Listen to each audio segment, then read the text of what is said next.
ఖమ్మంలో మెడికో మానస ఆత్మహత్య చేసుకున్న ఘటన కలకలం రేపింది. మానస ఆత్మహత్యపై పోలీసులకు మానస మేనమామ ఫిర్యాదు చేశారు. ఈ ఘటనపై పోలీసులు కేసు నమోదు చేసి దర్యాప్తు చేస్తున్నారు. మానస 5 రోజుల క్రితమే హాస్టల్కి వెళ్లినట్లు మేనత్త చెబుతున్నారు. అయితే మానస మృతి విషయంలో తనను ఏమీ అడగవద్దని మేనత్త అంటున్నారు. మానస మృతిపై ప్రభుత్వ ఆసుపత్రి మార్చురీ వద్ద నుంచి మరింత సమాచారం మా ప్రతినిధి రజనీకాంత్ అందిస్తారు.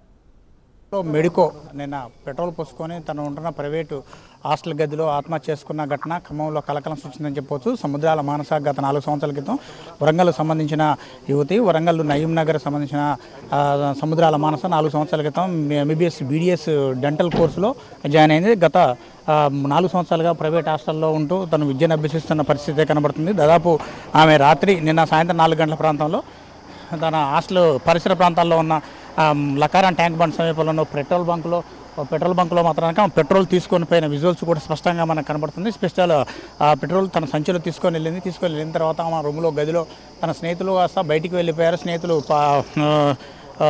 కొన్ని షాపింగ్ చేసేందుకు స్నేహితులు వెళ్ళిపోవడంతో మాత్రానికి ఆమె అక్కడే ఆత్మహత్య చేసుకున్న ఘటన ఖమ్మం పట్టణంలో కలకలం సృష్టిందని చెప్పి ఈమె మమతా మెడికల్ కాలేజీలో డెంటల్ 4వ సంవత్సరం అవుతుంది.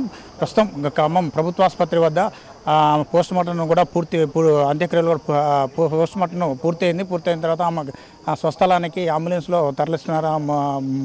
మృతదేహాన్ని ఆమెకు సంబంధించిన కుటుంబ సభ్యులు కూడా వచ్చారు. ఆమె తల్లిదండ్రులు కూడా, తల్లి చిన్నప్పుడే చనిపోయింది, తండ్రి కూడా ఇటీవల కాలంలోనే మృతి చెందినట్టు కూడా తెలుస్తుంది. వారికి సంబంధించిన బంధువులు, మేనత్త వాళ్ళంతా కూడా వచ్చారు. వారంతా కూడా వారిని అడిగే ప్రయత్నం చేద్దాం.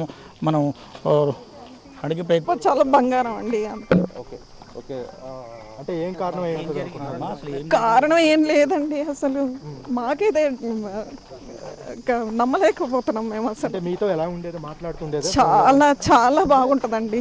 పాప చివరికి ఎప్పుడు మీతో మాట్లాడిందండి? మొన్ననే వచ్చిందండి కాలేజ్కి. డిస్టర్బ్ చేయకండి, సారీ ఏమనుకోకండి.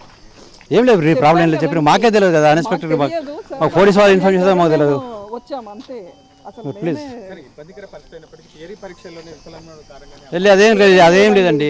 అమ్మాయి మోస్ట్ ఇంటెలిజెంట్, అట్లేం లేదు, అదేం లేదండి. మీరు అనవసరంగా ఇబ్బంది పెట్టకండి. ఇబ్బందిమైన కారణాలు ఏం లేవండి, ఏం లేవు, అంత ఎవ్రీథింగ్ ఇది. సరే, మొత్తంగా చూడవచ్చు. దాదాపు ఇప్పటికే వాళ్ళ కుటుంబ సభ్యులు కూడా, మేనత్త మేనమామ కూడా వచ్చి వాళ్ళందరూ తీసుకుపోతున్న పరిస్థితి కనబడుతుంది. దాదాపు ఆమె చదువులో కూడా ఇంటెలిజెంట్గా ఉంటుందని చెప్తున్నారు. గత 4 రోజుల క్రితమే ఆమె హాస్టల్ నుంచి, ఇంటి దగ్గర నుంచి కూడా నయీం నగర్, తన వరంగల్ నుంచి కూడా హాస్టల్కి వచ్చినట్టు చెప్తున్నారు. గత 4 సంవత్సరాలుగా ఆమె మాత్రానికి ప్రైవేట్ హాస్టల్లో ఉంటూ మాత్రం విద్యను అభ్యసిస్తుంది. ఇప్పటి వరకు ఆమె మృతికి సంబంధించిన కారణాలు కూడా పూర్తిగా బయటికి రాలేదు. పోలీసులు కూడా కేసు నమోదు చేసుకుని, అర్బన్ పోలీసులు కేసు నమోదు చేసుకుని దర్యాప్తు చేస్తున్న పరిస్థితి కనబడుతుంది. ప్రస్తుతం మనతో అర్బన్ సిఐ ఉన్నారు, వారిని అడిగి తెలుసుకునే ప్రయత్నం చేద్దాం. నిన్న మధ్యరాత్రి 2 గంటలకి మాకు దరఖాస్తు వచ్చిందండి. ఈ పలానా ఒక అమ్మాయి, మానస అనే అమ్మాయి ఆత్మహత్య చేసుకొని చనిపోయిందని దరఖాస్తు వచ్చింది. దానికి సంబంధించి దర్యాప్తు జరుగుతుంది. ప్రస్తుతానికైతే ఎలాంటి మరణ కారణం తెలియదు. దర్యాప్తు అనంతరం వివరాలు వెల్లడించగలుగుతాం. సముద్రాల మానస ఆత్మహత్య వ్యవహారంలో దాదాపు ఇప్పటికే పోలీసులు కూడా రాత్రి 2 గంటలకు తన బంధువుల నుంచి కూడా ఫిర్యాదు అందిందని చెప్తున్న పరిస్థితి కనబడుతుంది. దాదాపు ఇప్పటికీ ఆమె మానస ఎందుకు మృతి చెందింది, ఏ కారణాలు అనేది కూడా పూర్తిగా పోలీసు ఎంక్వైరీలో కూడా బయటికి వెల్లడించుతున్నారు. ఇప్పటికే వారి బంధువులు, వాళ్ళ మేనత్త మేనమామ కూడా పోస్టుమార్టం దగ్గరికి వచ్చిన సందర్భంలో కూడా వారిని అడిగే ప్రయత్నం కూడా చేశాము. వారు కూడా ఎలాంటి అమ్మాయి కూడా ఎలాంటి వేరే అలవాట్లు కూడా ఏమీ లేవు అంటూ చెప్తున్నారు. తను మాత్రం ఎందుకు చనిపోయిందో కూడా తమకే అర్థం కాని పరిస్థితి కూడా అంటూ తమల్ని ఇబ్బంది పెట్టొద్దు, ఇలాంటి క్వశ్చన్లు వేసి ఇబ్బంది పెట్టొద్దు అంటూ మాత్రం వారు చెప్తున్న పరిస్థితి. పరీక్షల విషయంలో మాత్రానికి తన పరీక్షల్లో తప్పిందని చెప్పేసి ఒక క్వశ్చన్కి మాత్రానికి వారు సమాధానం చెప్తూ ఆ మాత్రం పరీక్షల్లో మాత్రం టాలెంటెడ్గా ఉండేది, ప్రతి పరీక్షలో కూడా పాస్ అవుతూ వస్తుంది. గడిచిన 4-5 రోజుల క్రితమే ఇంటి దగ్గర నుంచి హాస్టల్ కూడా వచ్చిందని చెప్తున్నారు. మరి ఏ కారణం అనేది కూడా పూర్తి ఎంక్వైరీలో పూర్తిగా తేలన్న పరిస్థితి కనబడుతుంది. ఇది ఖమ్మం జిల్లా అంతా చెప్పేసి వీడియో స్నాక్స్ రజనీకాంత్, ఖమ్మం ప్రభుత్వం.